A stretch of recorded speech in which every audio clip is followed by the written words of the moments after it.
धर्म इंसान के लिए है, इंसान धर्म के लिए नहीं।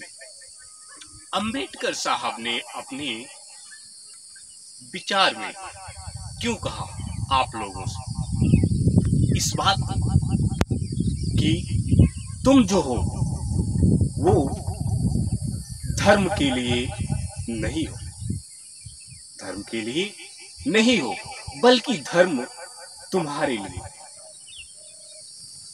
आखिर क्यों है? चलिए जानते हैं नरेंद्र कहानीकार की इस कहानी के साथ में कि आखिर धर्म इंसान के लिए क्यों है। जानने से पहले आप हमारे चैनल को सब्सक्राइब कर लेंगे, बेल आइकन घंटी को ऑन कर देंगे और नरेंद्र कहानीकार की कहानियों को सुनते रहेंगे। तो प्यारे मित्रों, डॉक्टर बी.आर. अंबेडकर साहब अपने सभी चाहने वाले शिष्यों को, अपने छात्रों को बताया कि जो इंसान जब उसका जन्म होता है, जब उसका जन्म होता है तो वो एक मानव होता है, एक मानव होता है। लेकिन जब वो शादी की अवस्था हो जाने के बाद वो धर्म को अपनाता है। जब तक उसकी उम्र 18 वर्ष से नीचे रहती है तब तक वो धर्म और जातियों के बारे में कुछ भी नहीं जानता।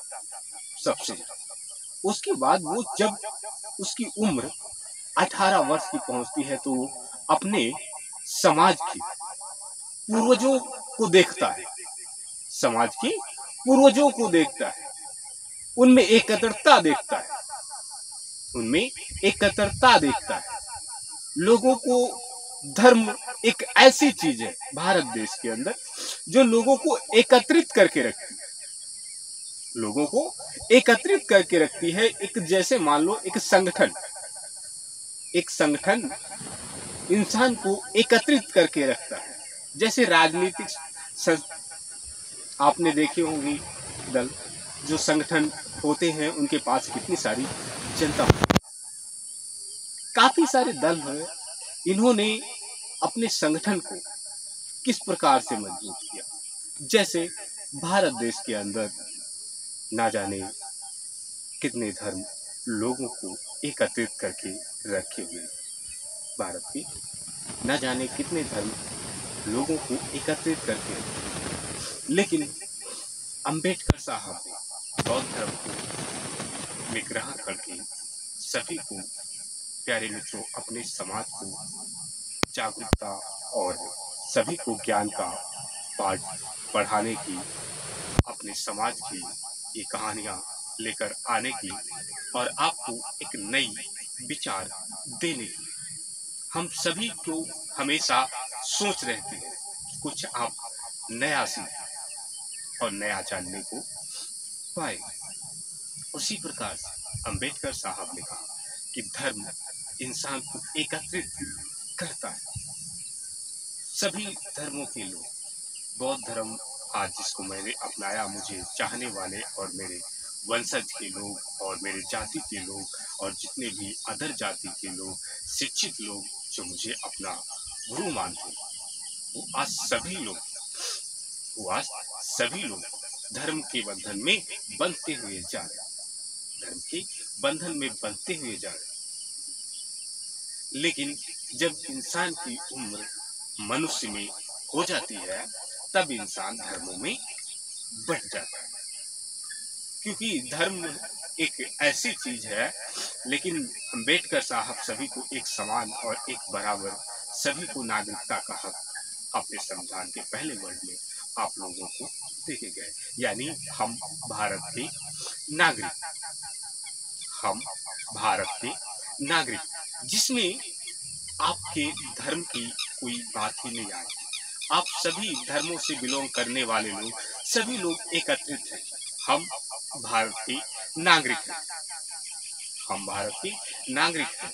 कोई भी बात होती है और हम भारत के रहने वाले नागरिक हैं तो हम सबसे सर्वश्रेष्ठ अपना कदम इस भारत के भूमि पे और आपको पहचान और अच्छी कहानियों से और जागरूकता की कहानियों से और अंबेडकर साहब की कुछ बातों से, रोमांचक बातों से हम आपको रूबरू कराते रहते हैं अपने चैनल पे। ऐसे ही आपको, आप ये पहली बार हमारे चैनल पे आए हुए हैं नरेंद्र कहानीकार की कहानियों को सुनने के लिए, तो हमारे चैनल को सब्सक्राइब कर लेना है और बेल आइकन घंटी को ऑन कर देना है। भारत देश सभी धर्म, बौद्ध धर्म सभी को एक तरफ आकर्षित करता है, ईसाई धर्म सभी को एक तरफ संगठन का एक करता है, मुस्लिम धर्म सभी को अपने संगठन में रखता है, ईसाई धर्म और सिख धर्म सभी अपने संगठन में रखता है, सनातन धर्म, हिंदू धर्म, सभी लोग, ये सभी जितने भी आप उम्र की अवस्था से लोग आप भ्रमण करके देखेंगे, भारत के अंदर भ्रमण करके देखेंगे, उस सभी लोग क्या होते हैं, धर्मों से जुड़े हुए इंसान पाए जाते हैं भारत देश के अंदर। लेकिन अंबेडकर साहब के वचनों का पालन आज भी इंसान नहीं कर रहा है, आज भी नहीं कर रहा है। उनको मानता सब कोई है, अपना गुरु भी मानता है, कहता है, सब कुछ बताता भी उनके बारे में है, लेकिन लोग धर्मों की बात, भारत देश के अंदर हर धर्मों में आज भी बात आ जाए तो हर धर्म अलग अलग बढ़ जाएंगे। सभी के पूर्वज यानी हम और तुम, हमारे तुम्हारे गार्जियंस, सभी लोग अपने धर्मों में अलग अलग बढ़ जाएंगे। सभी लोग जितने भी आप भारत में जाकर के देखेंगे, समाज में जाकर के देखेंगे, धर्म से बंधे हुए लोग और इंसान। लेकिन अंबेडकर साहब ने कहा कि मनुष्य धर्म के लिए नहीं, बल्कि धर्म मनुष्य के लिए। चलिए, आशा करते हैं इस कहानी से आपको काफी कुछ सीखने को मिले होगा। हम आपको फिर से मिलते हैं अपनी नई कहानी के साथ में। तब तक के लिए आप अपना रखेंगे ध्यान, अपने परिवारजनों का रखेंगे ध्यान। नरेंद्र कहानीकार आपको फिर से मिलेंगे अपनी नई कहानी के साथ में। तब तक के लिए प्यारे मित्रों, आप सभी को नरेंद्र कहानीकार का नमस्कार।